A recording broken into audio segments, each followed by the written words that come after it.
काली पहाड़ी की डायन। उत्तराखंड के एक छोटे से गांव चांदपुरी के पास एक पहाड़ी थी, काली पहाड़ी। लोगों का मानना था कि वहां रात के बाद कोई नहीं जाता, क्योंकि वहां निशा डायन का वास है। एक बार शहर से आए 4 दोस्त रोहित, पायल, समीर और नेहा चांदपुरी घूमने आए। गांव वालों ने चेताया, काली पहाड़ी पर रात में मत जाना, वहां निशा डायन रहती है। जो गया वापस नहीं आया। पर युवाओं ने हंसी में उड़ा दिया। रोमांच के शौकीन चारों दोस्तों ने ठान लिया, आज रात 12 बजे काली पहाड़ी पर चलेंगे। पहाड़ी की ओर रात 12:15 बजे टॉर्च और कैमरा लेकर वे चारों पहाड़ी पर पहुंचे। हवा में अजीब सन्नाटा था, पेड़ों की शाखाएं जैसे फुसफुसा रही थी। अचानक नेहा बोली, किसी ने मेरा हाथ पकड़ा। सभी इधर-उधर देखने लगे, कोई नहीं था। तभी पीछे से झाड़ियों में कुछ हिला। समीर कैमरा लेकर गया और फिर एक भयानक चीख सुनाई दी, आह। गायब समीर वहीं गायब हो गया। रोहित ने कैमरा उठाया। कैमरे में आखिरी रिकॉर्डिंग में दिखा एक सफेद साड़ी में औरत उल्टे पांव पेड़ पर उल्टी लटकी हुई थी। उसकी आंखें खून जैसी लाल थी और वह बुदबुदा रही थी। अब एक और डायन का सच।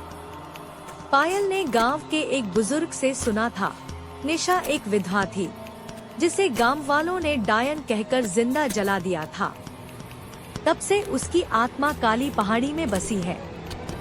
हर पूर्णिमा पर वह एक आत्मा ले जाती है और अगर कोई उसे देख ले तो वह भी शिकार बन जाता है। अब बचे थे रोहित, नेहा और पायल। समीर के गायब होने के बाद तीनों सदमे में थे। पायल डर से कांप रही थी, नेहा रो रही थी और रोहित दांत भींचे सब समझने की कोशिश कर रहा था। रोहित, हमें वापस जाना चाहिए, ये कुछ आम चीज नहीं है। पायल, नहीं, हम ऐसे समीर को नहीं छोड़ सकते। नेहा, अगर हम उसके पास नहीं गए तो वह भी कभी नहीं लौटेगा। तीनों ने हिम्मत जुटाई और पहाड़ी के और अंदर गए। रहस्यमयी झोपड़ी। पेड़ों के बीच एक पुरानी झोपड़ी दिखाई दी, जली हुई लकड़ियों से बनी पर अब भी खड़ी। उसके बाहर एक पुराना ताबीज लटका था जिससे काला धुआं निकल रहा था। नेहा ने महसूस किया कि उसकी गर्दन भारी हो रही है। नेहा, ये वही जगह है, कुछ तो है यहाँ। अचानक ताबीज जोर से हिलने लगा। एक आवाज गूंजी, एक और, अब और 3। निशा डायन का प्रकट होना। अचानक हवाएं तेज हो गई। झोपड़ी का दरवाजा अपने आप खुला। अंदर से वही औरत निकली, उल्टे पांव, लाल आंखें, उल्टी लटकी जीभ और साड़ी में लिपटी राख। डायन, तुमने देखा मुझे, अब तुम भी आओगे मेरे साथ। नेहा बेहोश हो गई। डायन उसकी ओर बढ़ी। तभी पायल ने जेब से लाल धागे वाला ताबीज निकाला, वो जो गांव के बाबा ने उसे दिया था। पायल, तू निशा है ना? तू पीड़िता थी, लेकिन अब तेरा बदला पूरा हो चुका है। डायन गुस्से में, झूठ, किसी ने नहीं मानी मेरी सच्चाई। मैं जलती रही, चीखती रही। भूतिया मुक्ति की क्रिया। रोहित को याद आया कि गांव के बुजुर्ग ने कहा था, अगर कोई उसकी सच्चाई समझे और उसकी मौत के दर्द को माफ कर दे तो वो मुक्त हो सकती है।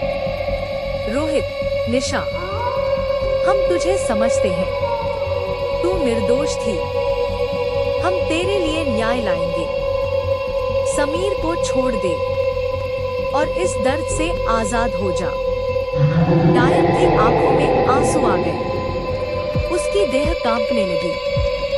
डायन धीरे धीरे, क्या क्या सच में कोई मेरी बात समझा? पायल ने ताबीज उसके पैरों के पास फेंका और रोहित ने चूड़ी और सिंदूर की डिब्बी वहां रखी जो वो गांव से लाए थे, उसके पुराने जीवन की निशानी। डायन की चीख एक बार फिर गूंजी, पर अब दर्द में नहीं, मुक्ति की उम्मीद में। डायन को मुक्ति मिलती है। तेज रोशनी फैली और निशा की आत्मा धीरे धीरे हवा में घुलने लगी। उसकी लाल आंखें अब शांत थी। डायन, धन्यवाद। अब मुझे शांति मिलेगी। झोपड़ी के चारों ओर का अंधेरा छंट गया और तभी झाड़ियों से बेहोश समीर बाहर आया। वह जिंदा था। चारों दोस्त थके पर जिंदा और एक नए अनुभव से गुजरकर पहाड़ी से लौटे। गांव लौटकर उन्होंने निशा की सच्चाई सबको बताई और गांव वालों ने पहली बार उसकी आत्मा की शांति के लिए पूजा रखी। अब काली पहाड़ी पर कोई डर नहीं था। बस एक पत्थर पर लिखा था, यहाँ निशा की आत्मा को शांति मिली। जो सच्चाई और साहस से देखे उसे डर नहीं छूता। अगर आपको ये कहानी पसंद आई तो वीडियो को लाइक जरूर करना और चैनल को सब्सक्राइब करना ना भूलें। धन्यवाद।